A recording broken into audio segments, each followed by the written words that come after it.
Selling your soul to the devil is not as straightforward as you think. By Poco for life. I never believed in the devil until I met him at a coffee shop on a random Tuesday. It wasn't some dramatic crossroads encounter or a midnight summoning with candles and incantations. He was just sitting there at a corner table and grind coffee, wearing a perfectly ordinary navy suit that looked like it was about to burst because of his muscles, and reading the Financial Times. The only thing that gave him away was how he knew my name when I'd never seen him before in my life.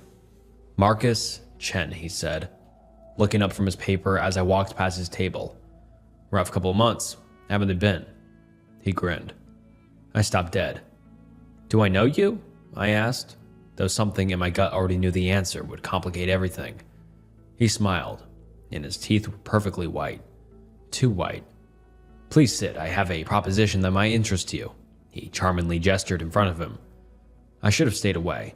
Every rational part of my brain screamed at me to keep moving, get my overpriced latte, and pretend this conversation never happened. Instead, I sat down, as if I didn't even have a say in it.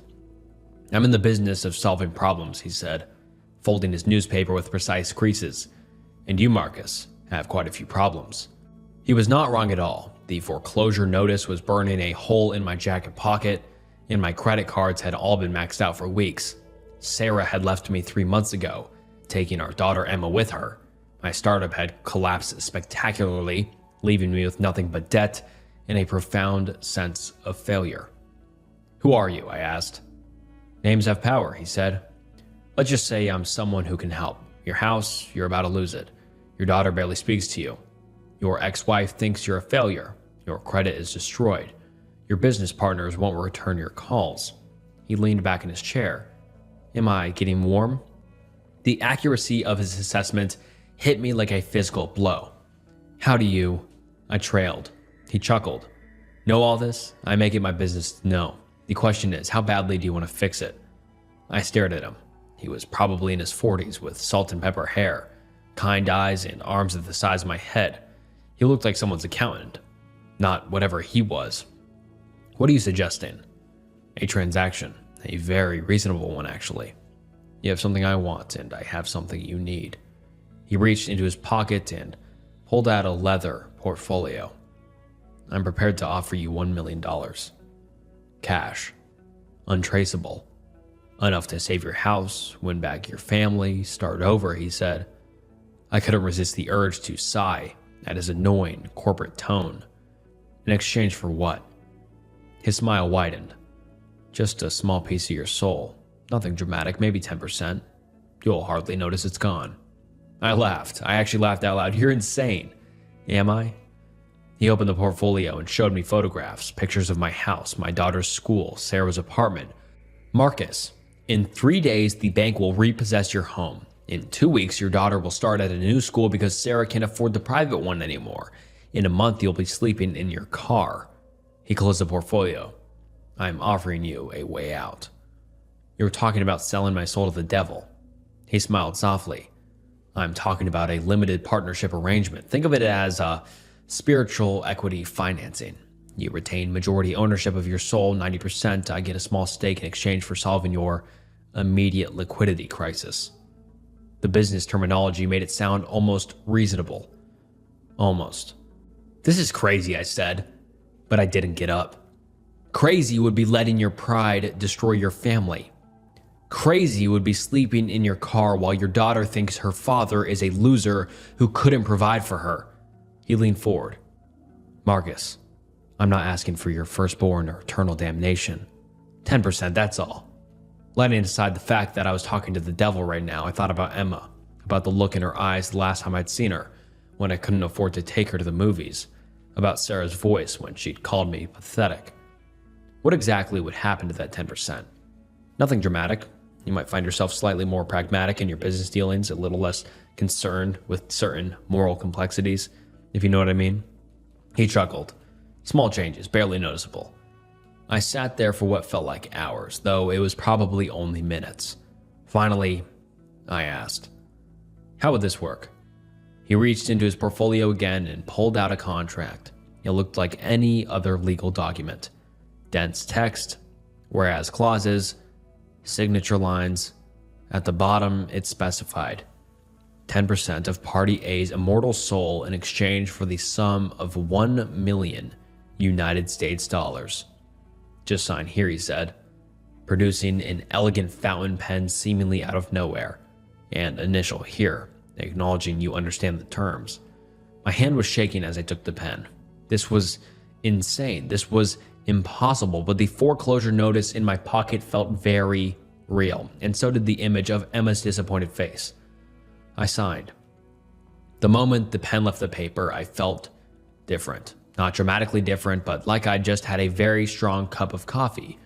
More alert, more focused. The man across from me smiled, and the contract disappeared into the portfolio. Pleasure doing business with you, Marcus. He stood up and extended his hand. When I shook it, his skin was surprisingly warm. The money will be in your account by tomorrow morning. That's it? That's it? Though. He paused at the door. You might find that other opportunities present themselves soon. When they do, you'll know how to reach me. He left, and I sat there staring at my coffee, wondering if I'd just had the most vivid hallucination of my life. The money was there the next morning. $1 million, just like he'd promised. Within 6 months, everything had changed. I'd saved the house, started a new company, and Sarah was actually taking my calls again. Emma was back in her good school, and I could afford the things that made her smile. The 10% I'd given up seemed like the bargain of the century. The changes were subtle, just like he'd said. I found myself cutting corners in ways that would have bothered me before. When a competitor's company was struggling, I bought them out for a fraction of their worth, knowing they were desperate. When a regulatory issue threatened my new business, I made certain donations to certain local politicians that cleared the way. Nothing illegal exactly, but nothing I would have done before either. I told myself it was just good business. Pragmaticism. The world was harsh, and these were the kinds of decisions successful people made. The second meeting happened at a restaurant downtown. I was celebrating landing a major contract when he slid into the booth across from me, looking exactly the same as he had 8 months earlier. Congratulations on the Henderson deal, he said. Quite a coup. Thanks. I tried to sound casual, but seeing him again made my stomach clench. What brings you here? A complication, I'm afraid. You see, that Henderson contract, your main competitor was about to land it. Had the inside track, actually. Better bid, better relationship with the client. I frowned. But I won it, fair and square. You won it because certain information found its way to certain people, and certain pressure was applied in certain quarters. Information and pressure that, shall we say, originated from my resources. What are you saying? I'm saying that my 10% stake in your soul has been working quite hard on your behalf, harder than we originally contracted for. He smiled that too-white smile. I'm going to need to renegotiate our arrangement. No. The word came out more forcefully than I'd intended. We had a deal. We did, and that deal had been exceeded. You see, Marcus, your success over the past few months hasn't been entirely your own doing. My investment has been quite active. He pulled out another contract. I'm afraid I'm going to need another 15%. 15%? That would put you at 25% in total. Still a minority stake, he pointed out reasonably. And frankly, quite fair, given the value I've added to your life. He grinned. Then he leaned back. Of course, if you'd prefer, I could simply withdraw my support, see how well you do without it. The threat was implicit but clear. Everything I'd rebuilt could disappear. What happens if I say no? Well, the Henderson contract would fall through. For starters, it seems there might be some irregularities in the bidding process that could come to light. Your financing for the new company might encounter some unexpected obstacles. Sarah might start wondering where all this sudden success came from. He leaned back. I'd hate to see you lose everything again. I started the contract. Another 15% seemed like a lot, but I'd still retain majority control. And losing everything now would be worse than losing it before. I had so much more to lose. I signed. This time, the change was more noticeable. I found myself making decisions that would have horrified the man I'd been 2 years ago.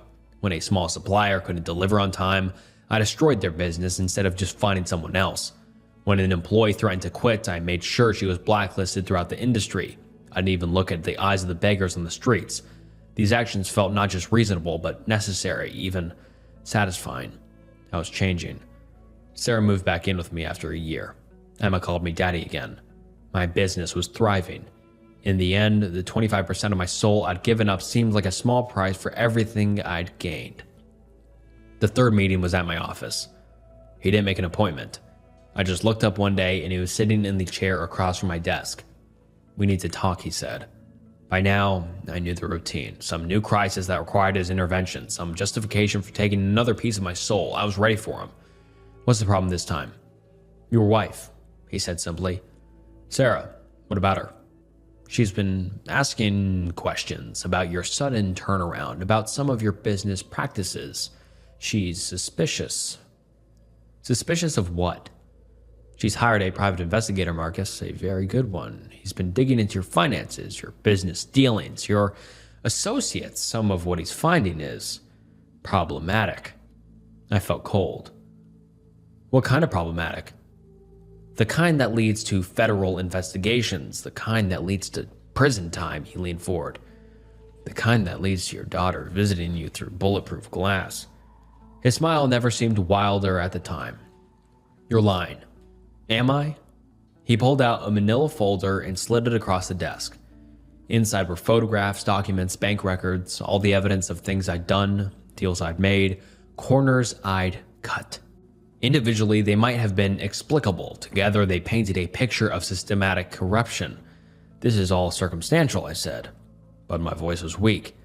"Perhaps, but it's enough to raise questions, enough to start an investigation that would unravel everything. Your business, your marriage, your relationship with Emma, everything."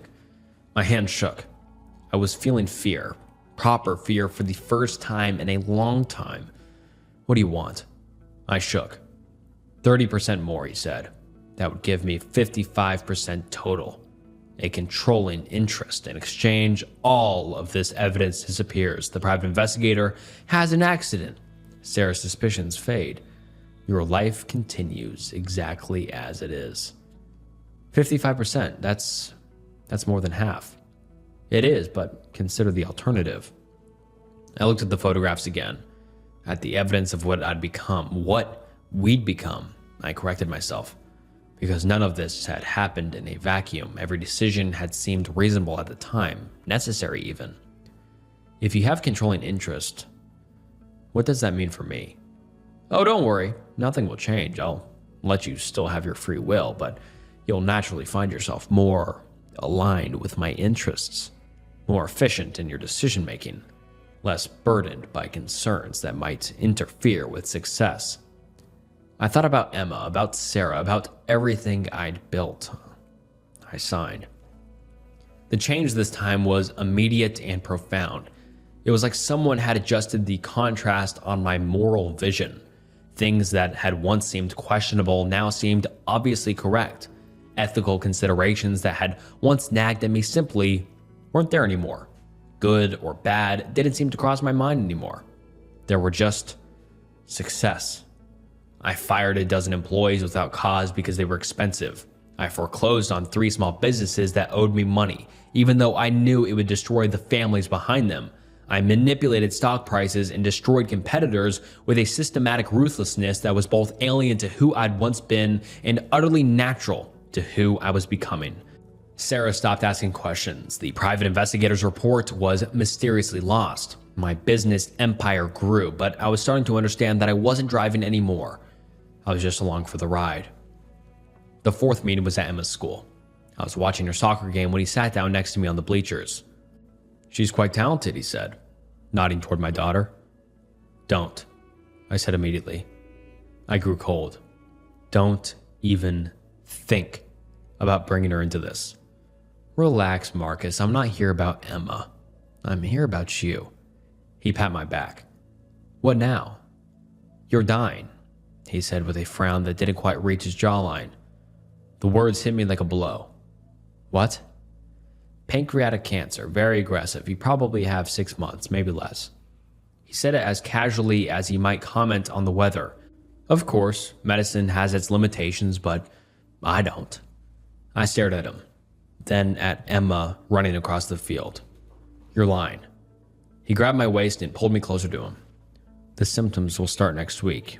You'll think it's just stress at first. By the time you see a doctor, it'll be too late for conventional treatment. He turned to face me, but not too late for unconventional treatment. Let me guess, you want more of my soul, 35% more. That would give me 90% total. In exchange, the cancer disappears. You live a long, healthy life. You get to watch Emma graduate, get married, have children of her own. I guarantee you. 90%, I repeated. That leaves me with 10%. Still enough to maintain your essential self, your memories, your love for your family, your core personality. You'll just be more focused, more efficient, less conflicted. And if I say no, you die, slowly and painfully. Emma watches her father waste away. Sarah becomes a widow. Your business empire crumbles without your leadership. Everyone that depends on you comes crumbling down. On the field, Emma scored a goal. She looked over at me and waved, her face bright with joy. I waved back, my hand feeling like it weighed 1,000 pounds. Why? I asked. Why are you doing this? I'm not doing anything, Marcus. I'm simply offering solutions to your life full of problems. You're the one making the choices. But you're engineering the problems. Am I? I didn't give you cancer, Marcus. I didn't make you eat those donuts. I'm merely offering to cure it. I didn't make your wife suspicious. Your own actions did that. I offered to fix it. Every step of the way, you've had choices. You've simply chosen the path that led you here. He was right. And that was the most horrifying part. Every decision had been mine. Every signature on every contract had been voluntary. I had sold myself piece by piece. But watching Emma celebrate with her teammates, I knew I couldn't face dying, couldn't face leaving her. I signed the contract. This time, the change was like stepping into a different person's skins. The last vestiges of my old moral framework simply vanished. I felt lighter, more focused, more certain on my purpose. The world became a clearer place, divided neatly between things that served my interests and things that didn't. I fired my brother from the company the next day because he was questioning my methods. I evicted a dozen families from properties I owned because they were behind on rent. I destroyed a charity that was interfering with one of my developments by exposing its director's personal secrets. The bonuses decreased, as with every employee's salary. None of it bothered me.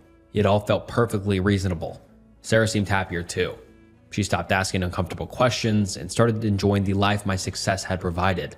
Emma thrived in her expensive school, surrounded by luxury I could easily afford. I was successful, healthy, and wealthy beyond my wildest dreams. I was also barely human. I was merely a brain, piloting a meat suit. The final meeting was inevitable. I'd been expecting it for months when he appeared in my home office on a quiet Sunday evening. Emma was upstairs doing homework. Sarah was reading in the living room. Everything was perfect.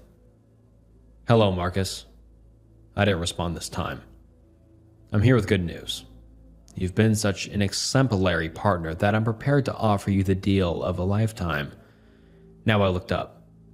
Deal? Total buyout. I purchase your remaining 10%, and in exchange, I guarantee that Emma and Sarah will want for nothing for the rest of their lives. Emma will get into any college she wants. Sarah will be happy and prosperous. They'll both live long, successful lives. And me? You'll be exactly who you've been becoming. Successful, powerful, effective. You just won't be you anymore. I leaned back in my chair. It was strange how calm I felt about this moment I've been dreading. What happens to my soul when you own 100% of it? It becomes mine, completely. Your body continues to function. Your mind continues to work. But the essential spark that made you Marcus Chen transfers to me. You become, in effect, an extension of my will. I become you. A part of me, yes. I thought about the man I'd been 3 years ago. Desperate. Failing. Losing everything.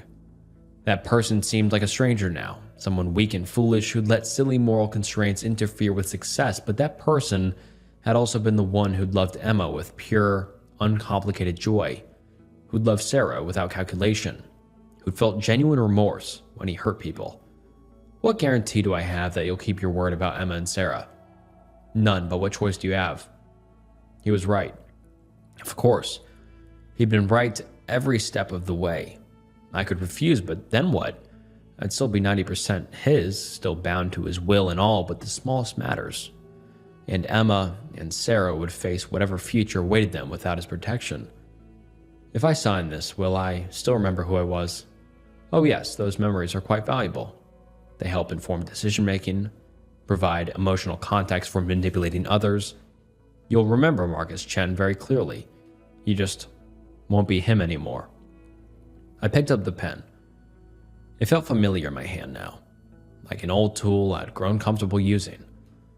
One last question, I said. What's your name? Your real name. For the first time in our relationship, he looked genuinely pleased by something I'd asked. For some reason, his face looked oddly familiar now. You can call me Marcus, he said. That's who I'm going to be. I signed the contract. The change was instantaneous and total.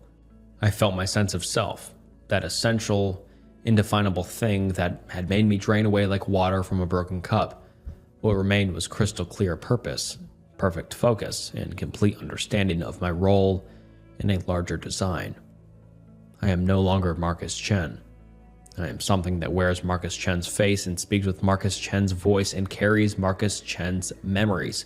I run Marcus Chen's business empire and live in Marcus Chen's house and kiss Marcus Chen's wife goodnight. Emma still calls me daddy. Sarah still loves the man she thinks I am. They're both happy, prosperous, and protected, just as promised. And sometimes late at night when they're both asleep, I remember what it felt like to be the man who loved them. I remember his hopes, his fears, his genuine desire to be good. I remember his weakness, his desperation, and his fatal inability to understand that every deal with me was exactly as straightforward as it seems. The devil told me his name, after all. And now, when desperate people find themselves at coffee shops and restaurants and school bleachers, having conversations with a man in a well-tailored suit who knows their problems and has solutions to offer, they're talking to whatever is left of Marcus. He offers them exactly what I offered him: reasonable terms, logical arguments, and the gradual purchase of their souls in convenient installments. Just like me. He's always completely honest about the transactions. Just like me. He never lies about the consequences. And just like me, he finds that desperate people will sell their souls piece by piece, convincing themselves each time that they're making a reasonable business decision, right up until the moment there's nothing left to sell. It's exactly as straightforward as it seems. They just don't want you to see it. Door. I am certain that every one of you, without exception, knew at least one kid in elementary school who seemed different from the rest. Perhaps they were exceptionally irritating. Maybe it was a child who constantly chewed on pencils and made strange noises. Or perhaps it was someone who was always causing trouble. Their report card filled with notes from teachers written in red pen. The person I want to tell you about wasn't your ordinary weird kid. Door was different. Yes, Door, that was his name. It wasn't a nickname. It was right there in the documents, the report card, and on his student ID. I don't quite remember his last name. It was something extremely common, like Smith or Jackson. Then again, it's no wonder I forgot his surname. It was rarely used because everyone knew who you meant when someone called out Door. He was always dressed in a checkered shirt and belted trousers. Everything seemed too big for him, and even as he grew, his clothes always remained overly spacious. His eyes were small and, strangest of all, perfectly round. Kid looked like a puppet from a children's theater. His face was always smeared with some kind of cream or moisturizer because it shone noticeably, and his ears seemed too straight and shallow. He was short, much more so than the other kids in the class, and he wore his blonde hair in a bowl cut. My friends, Martin and Luke, theorized that he was Swedish or Norwegian because the name had something Scandinavian about it. Besides, he spoke with a strange accent. When he was called on to answer a question or read aloud, he pronounced every word very slowly and precisely, to the point of exaggeration. He would thrust his lower jaw out in a strange way. I remember that particularly. It made him look, to put it respectfully, mentally challenged, but aside from this peculiar way of speaking, nothing else suggested it. Quite the opposite. He got straight A's and, where possible, A pluses. He became the class nerd, on whose shoulders fell the task of doing other students' homework. He never refused when someone asked for help. It seemed to me that he didn't even know how to say no.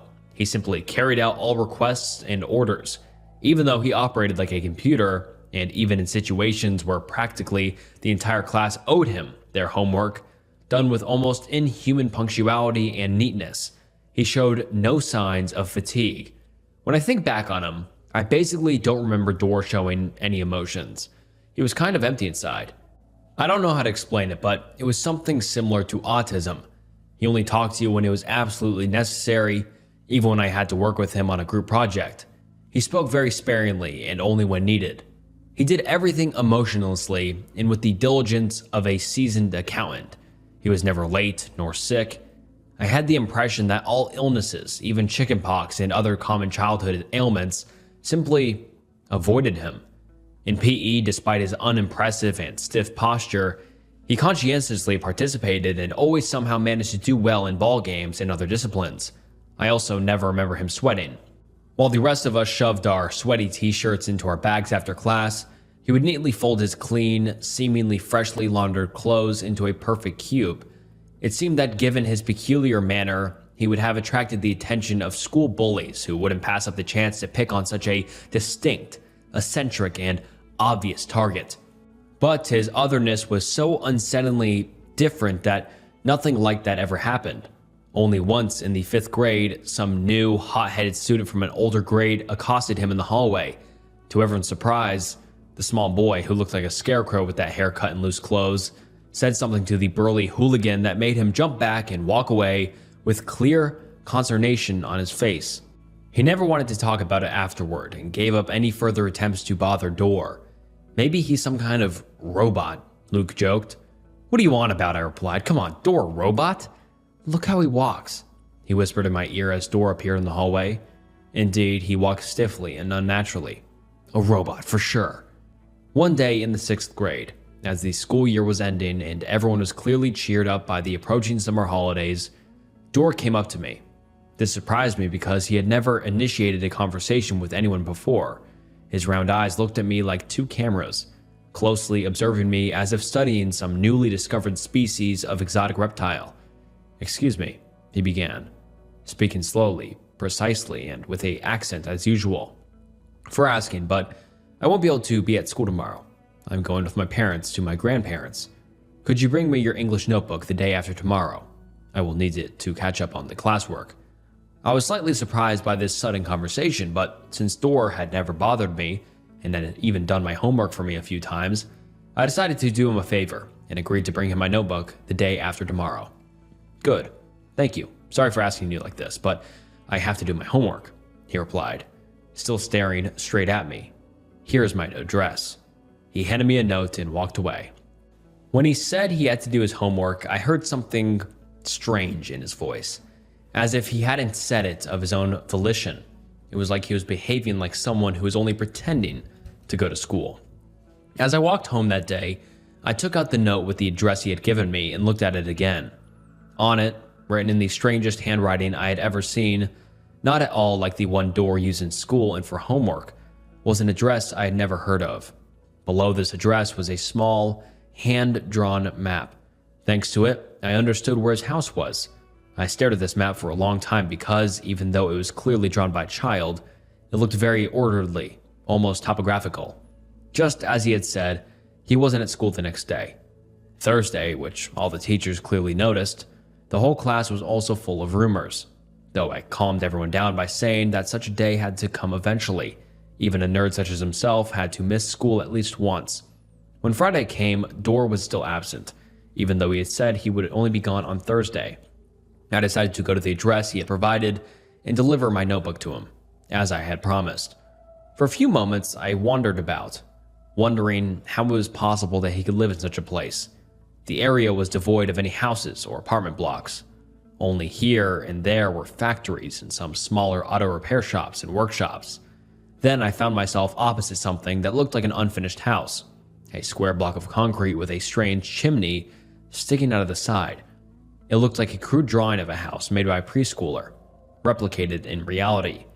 Even the windows were large and square, and the door was flat, without any plaque or number, and had a round doorknob.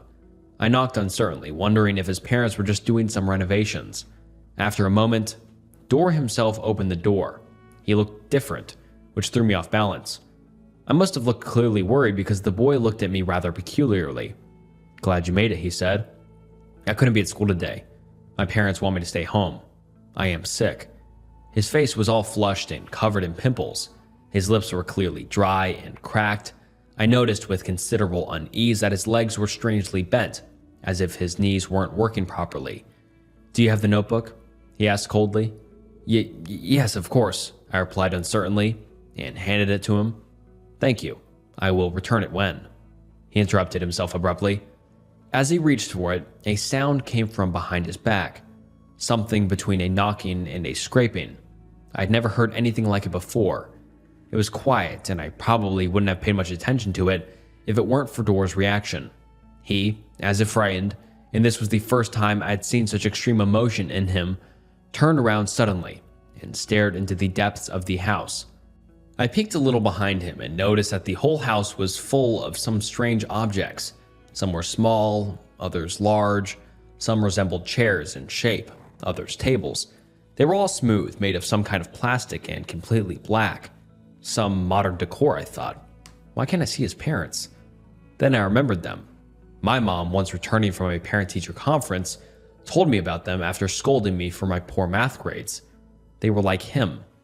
They looked strange, spoke with a funny accent, and dressed as if they had never seen other people. At that moment, as if reacting to my thoughts, his dad emerged from behind the door. He was terribly tall, perhaps even 2 meters, and he looked at me like I was an intruder. His face bore such a tense and hateful grimace, and it's hard for me to this day to believe an ordinary person could make such a grotesque and exaggerated expression. When he noticed my consternation, in a split second, he assumed a gentle expression, as if someone had switched a setting.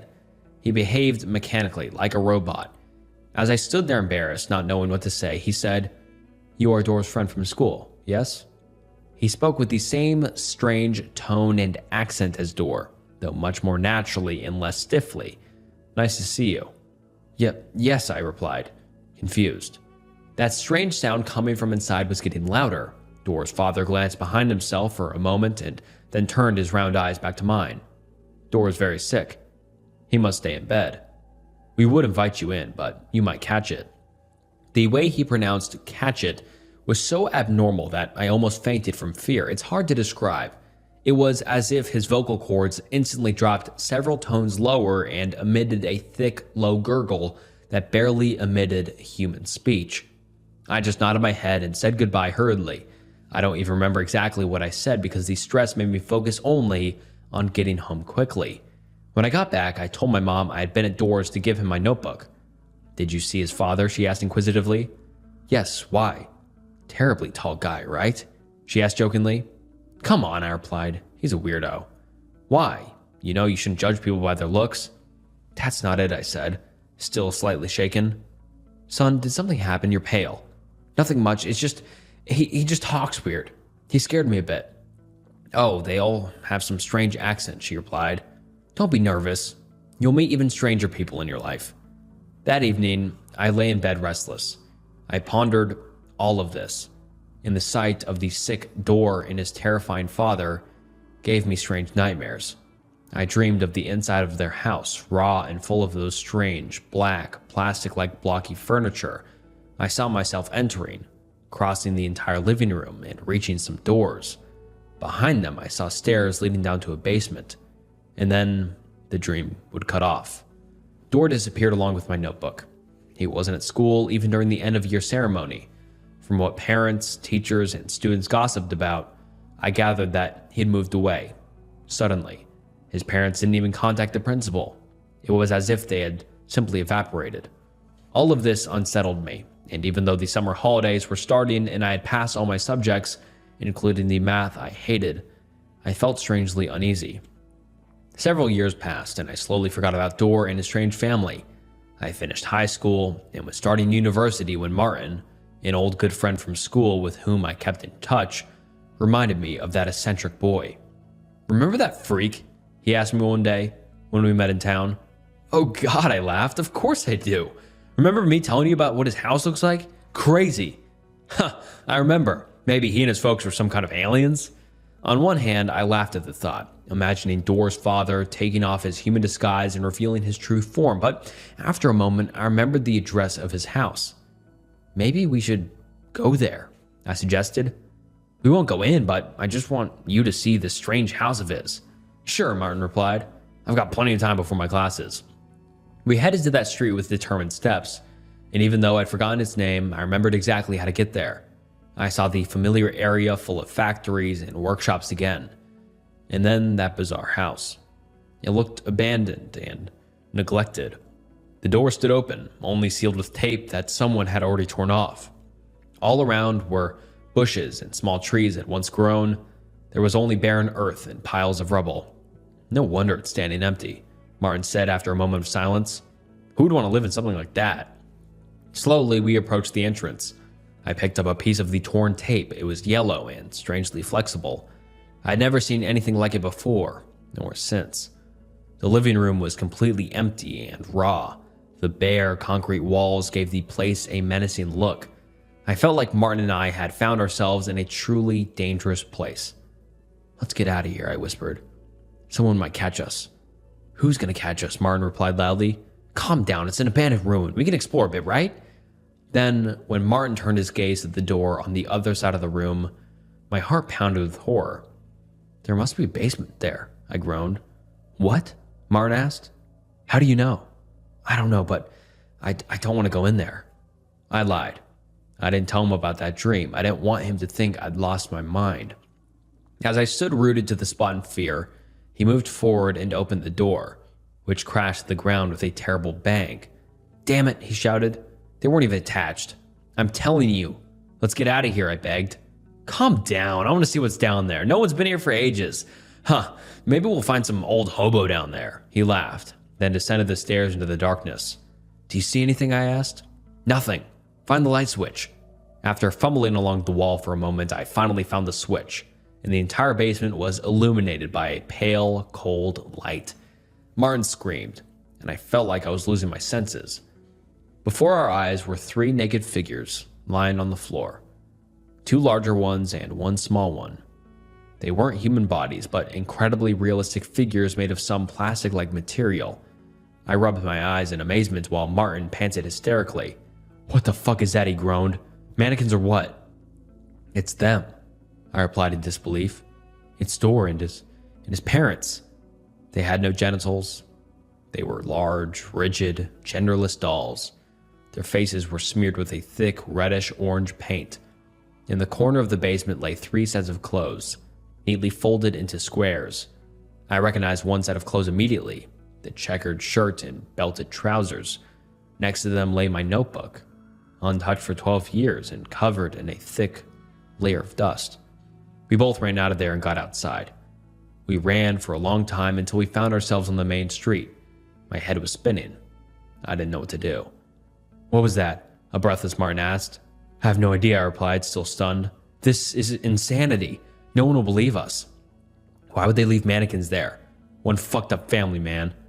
A few days passed, during which we tried to explain it all to ourselves somehow. They were just ordinary mannequins. Maybe Dorr's father was some kind of artist, and that was his project or something. In my notebook, they probably moved in a hurry and left it there, along with that bizarre art installation. I know it all sounds stupid, but we preferred to believe in stupidities rather than confront again what we had seen in that basement. It all seemed so sinister. So alien. Yes, they were mannequins and nothing more, we concluded. A month after that event, at night, as I lay in bed, a strange feeling took hold of my body. A feeling that someone was watching me. Slowly, I walked to the window and, after drawing the curtains, I saw Door. He was an adult now. I recognized him by his haircut, his face, and my notebook, which he clutched tightly in his right hand. He looked at me, and I looked at him as if in a trance. He stood in front of my house and seemed to be trying to say something.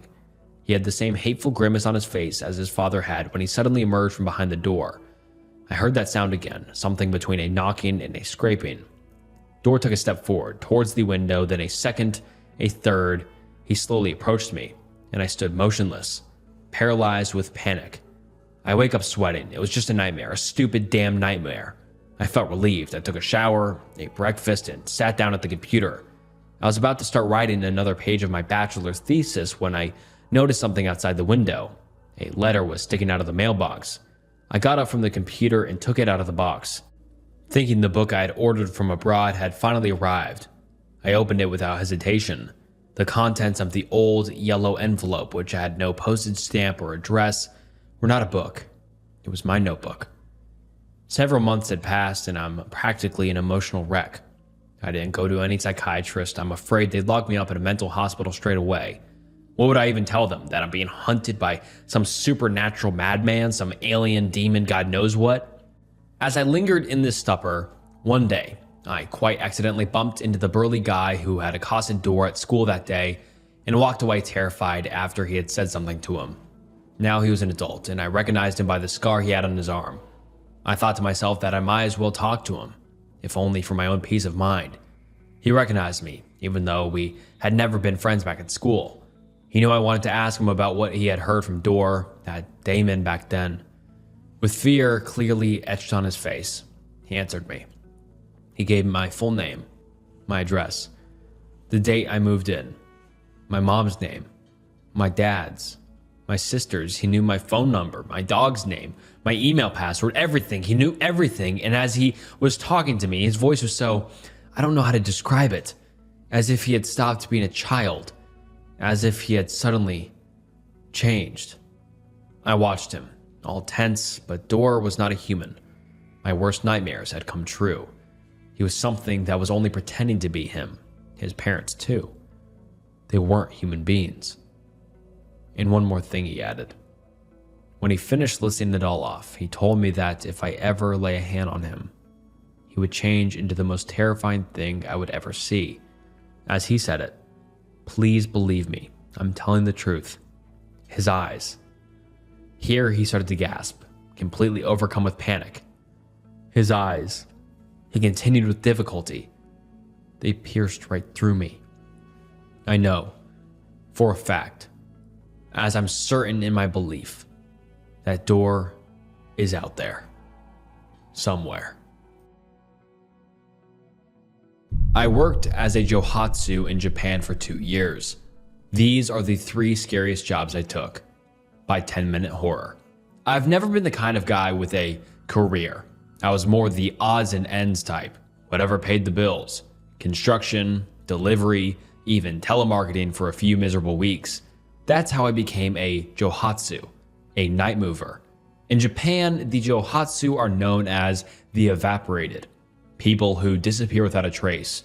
They want a fresh start, away from debt, stalkers, or just the burden of life that they've built. But there's another side to it, the ones who help them disappear. That was us. We'd show up after dark, no lights, no noise, pack up everything, and leave as if nothing had ever been there. The less we knew about the clients, the better. No real names, no questions, cash only. Most of the time, the jobs were pretty straightforward. We'd move people escaping abusive relationships, financial ruin, or shady business deals that went belly up. Sometimes it was kind of sad. Quiet families, hollow eyes, kids clutching toys as they vanished into the night. Other times it was almost too easy. An empty apartment, bags already packed, just a quick grab and go. I learned not to ask about what was left behind. But not every job was easy. Some of them I still have nightmares about. The first job was this woman, thin with wild hair and darting eyes, like she was waiting for someone to burst through the door any second. We got the call late at night, like usual, and when we arrived, she was already waiting, clutching her arms like they were the only thing holding her together. She didn't say much, just rushed us inside, glancing over her shoulder at every little sound, the creak of a door, the hum of a passing car. Every time something happened, she'd freeze, then whisper, "Hurry, we need to move faster, keep quiet, please." At first, I figured it was just another case of someone running from an abusive ex, which wasn't uncommon for us. But this was different. It was the way she kept looking out the window that started to get to me. Like any second, someone might show up. My partner, Kenji, tried to crack a joke to ease the tension, but she glared at him, wide-eyed, and hissed, "Quiet." Once everything was packed, she didn't even ride with us. She just told us to meet her at the new place, way out in the country. She took off without another word. Our truck rattled along the empty roads for what felt like hours. We pulled up to this old, isolated house. It was quiet. No lights, no signs of life. We waited and waited, but she never showed up. We called her phone, left voicemails, sent texts, nothing. We didn't know what else to do, so we ended up unloading her stuff into the house, just like she told us. By dawn, we were exhausted, confused, and more than a little spooked, so we left. A few days later, I couldn't shake the feeling that something was wrong. I looked her up, out of curiosity. Turns out she wasn't just running from an ex. She was mixed up with the Yakuza, a snitch. Word was she was about to testify against some dangerous people. The cops suspected she'd been followed the night we moved her, likely taken care of between her old house and the new one. It was scary to think how close we were to death, just minutes from it.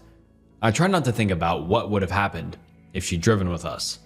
The second job was in an old, creaking apartment building. We were called to move an elderly man, someone who looked like he belonged in that place, tucked away from the world, forgotten. When he let us in, I knew right away this wasn't going to be a normal job. The apartment was filled with strange trinkets, objects I couldn't name, artifacts that looked ancient. There were statues with twisted faces, masks with hollow eyes, symbols painted on the walls in faded reds and blacks. The air was thick, the kind of thick that makes your body extra heavy. The others got to work, packing boxes, wrapping up the artifacts as carefully as they could. But I couldn't shake the feeling the room was watching me. Then, as I was lifting a box, I noticed a door across the room I was sure hadn't been there before. It was just there, dark and slightly ajar. I glanced around, but no one else seemed to notice it. So I walked over and opened the door. Inside was another room, cluttered with more of those artifacts. I stepped in, trying to get a closer look at a strange, small statue covered in symbols. But when I turned back to leave, the doorway was gone. Panic shot through me. I swiveled on the spot, thinking I'd just gotten turned around. But now there were two doors on the opposite wall. I chose the one on the right and walked through, only to find myself in another room, nearly identical to the last, with the same dusty shelves and dark corners. The walls seemed to stretch and bend, twisting in ways that didn't make sense. I called out to my coworkers, but no one responded. My voice just echoed, lowering in tone until it didn't even sound like mine. I walked faster, every doorway leading me to another room that looked the same as the last. It was as if the apartment was folding outwards from itself, trapping me in some kind of expanding nightmare maze. The walls began to narrow, closing in, and I started to run. Every doorway was a dead end, a mirror of the room before, filled with more statues, more hollowed-eyed masks watching me. My breath came in short gasps, and every time I looked over my shoulder, I thought I saw a shadow moving in the corner of my eye. The further in I went, the more I saw the shadow, dipping out of view just as I turned to see it. I lost track of time. Every step, every turn, led me deeper into that labyrinth of rooms. I shouted, banged on walls, and all the while, the shadow got closer. The air grew heavier, suffocating. My chest tightened. The shadow was starting to get darker, more detailed, like it was slowly forming into something solid. I started to smell something rotten, like old meat from an animal's breath. I was exhausted and about ready to give up completely. Let whatever would happen, happen. But then I saw a faint light through a doorway ahead. I bolted towards it, nearly tripping over my own feet as I pushed through the door and staggered back into the main room. I glanced back, half expecting to see the twisted maze behind me, but it was just a wall. The doorway was gone. as if it had never existed. Everything was just as it was when I went into the nightmare maze. Time hadn't passed a single second while I was gone. A month later, we started work on the Fujimoto Danshu complex. That was the last time I worked as a Johatsu. We were called in late to an old, decaying apartment building, the kind that hadn't seen a new coat of paint since it was built. The family that hired us were strange, even by our own standards. The father answered the door. Tall, rail thin, and pale as death. His skin looked translucent, almost bluish in the dim hallway light, and he didn't smile, just nodded once and waved us inside. The mother wasn't any better, silent, watching us with dark, sunken eyes like she hadn't slept in days. They both seemed like they were holding something back, like we were intruding on a private moment. But avoid the room at the end of the hall until the very end, said the father, his voice cold and distant. We didn't ask questions, we never did, just nodded and got to work. The apartment was huge, bigger than any I'd seen in the city. High ceilings, ancient wood floors, thick velvet curtains that blocked out all the light. It felt like stepping into a different century. As we moved through the place, loading up the truck with old furniture and boxes, the feeling of something being off only grew stronger. The air inside was stale, thick with the smell of dust and something else. Something rotten. The father hovered near the back of the apartment, watching us with cold, sunken eyes, and the mother disappeared into the room at the end of the hall, leaving us mostly alone. An hour ticked by, and we were almost done. There was just one room left, the room they told us to avoid. We had just started packing up the last boxes when Raikou winced. I looked over and saw him clutching his hand. He'd cut it on a loose nail from one of the old crates we were moving. You good? I asked, keeping my voice low. Raikou nodded. Then the father appeared again, pale and silent. He glanced at the small pile of remaining boxes, then toward the door at the end of the hall. It's time, he said, and without another word, he opened the door to the forbidden room. Out stepped a young girl, barely a teenager by the looks of her, with skin as pale as her parents'. Her hair hung limp around her shoulders, and her eyes were wrong. Too wide, too dark. She moved like she was half asleep, until she caught the scent of something in the air. The little girl froze mid-step, her head snapping toward Raikou. Her eyes locked on his hand, and something primal, something savage, flickered across her face. It happened so fast I barely registered it, but I saw her nostrils flare. Then she attacked. It was like a blur, a flash of pale skin and teeth. She lunged at Raikou, sinking her teeth into his neck before any of us could react. The scream that tore out of him was like nothing I'd ever heard. We all froze for half a second, too stunned to move. By the time we recovered, Raikou was already slumped on the floor, and half of his neck was gone. The father's eyes went wide briefly, then calmed. Oh no. The girl wasn't done. She crouched over Raikou, and when she lifted her head, her eyes burned with something feral, something inhuman. Then she went for the next guy, Yasu. Yasu ran out the front door, the little girl chasing after him. The mother appeared in the doorway now, eyes wide in panic. Azumi! But the mother wasn't going to have any control on her now feral daughter. In fact, she wouldn't even have control over herself or her husband. I watched as the mother and father smelled the air and lost control of themselves. I grabbed the nearest thing I could, some old lamp, and swung it at the mother, but she was too fast, too strong. She dodged, her movements fluid, unnatural, as if she could read my thoughts before I even reacted. I ran, I didn't even think, just bolted for the front door. I turned left to hit the elevators, but found the little girl straddling Yasu's decapitated body, her mouth dug into his open neck cavity. A scream carried over from my right, and I saw an open apartment door with a tough-looking guy walking out. Behind me, I heard the mother and father scurrying out of the room. I ran past the tough-looking guy and into his apartment. I locked the door and heard him banging against it, then screaming as he was getting torn apart. My eyes scanned the room, and that's when I saw it.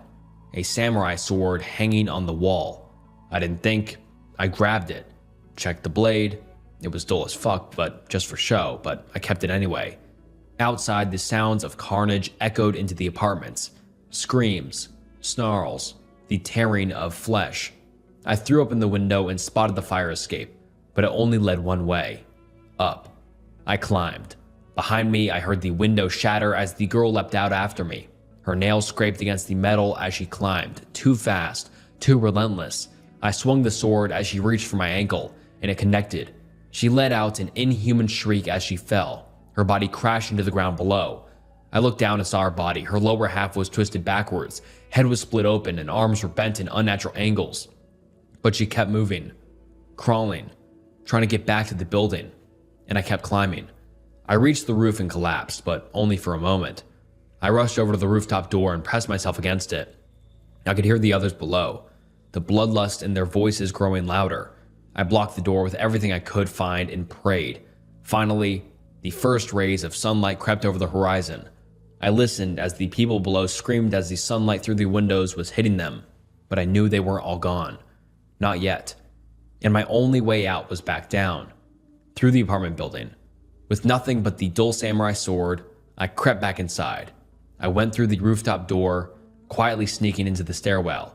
There were 10 floors, with only a few of them still having lights on. So I had to make my way down 10 flights of stairs, most of which were pitch black. As I descended, I realized that most of the tenants had the same idea to make a break for the stairwell. Only, none of them appeared to make it. The stairs and all the landings were horrific, gruesome sights. Shredded bodies, organs, bones, blood. It was a slaughterhouse. I was halfway down the stairwell when I heard something below. A low, wet squelch, like skin slapping against blood-soaked concrete. I froze, clutching the samurai sword in my hand, heart pounding. I crept down the next flight, careful not to slip or make any noise.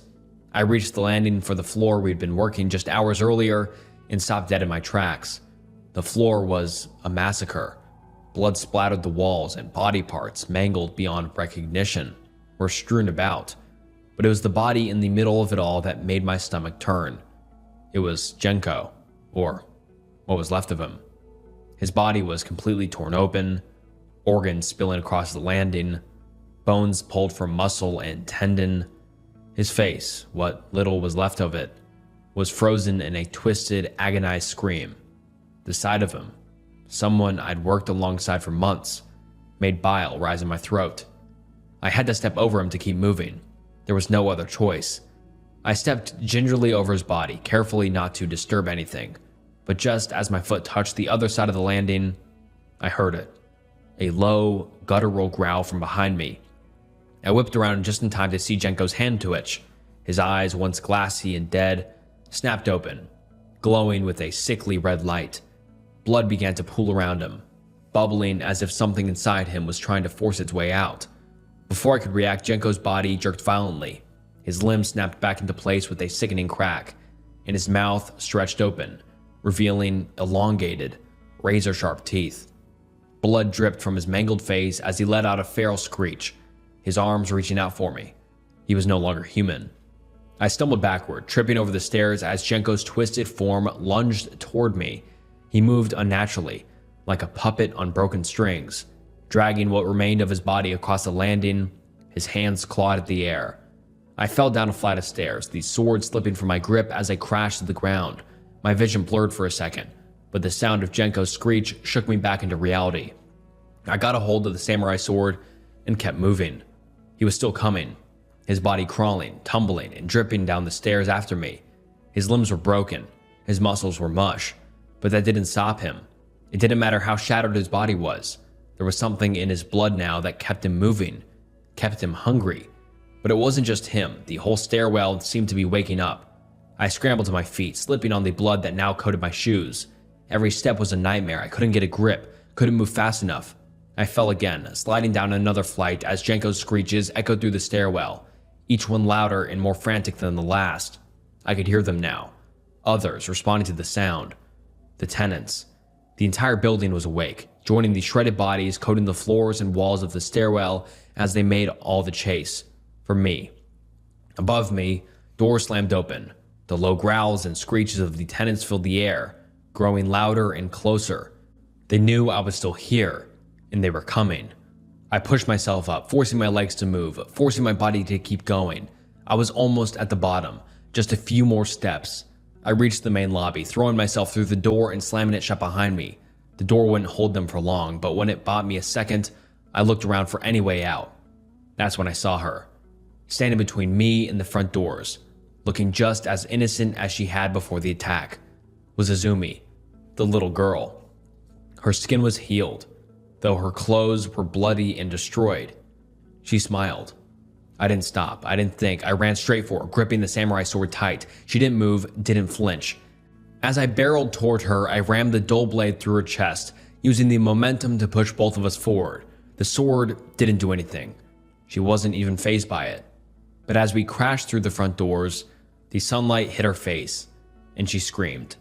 I shoved her body to the side just as her skin ignited, flames crawling over her tiny frame, reducing her to ash in seconds. Behind me, the tenants burst from the stairwell, screeching and hissing as they chased after me. The sunlight hit them, and they burst into flames, one after another exploding into plumes of ash. I kept running. I didn't look back. I don't know how long I ran or how far. It wasn't until my legs gave out that I realized I was in the middle of the countryside, surrounded by nothing but open fields. I collapsed, chest heaving, hands shaking, covered in blood and ash, but I was alive. I never went back to the job, the building, or even that part of the city. I work in a call center now. I hate it. But now when I get a weird client, I just hang up.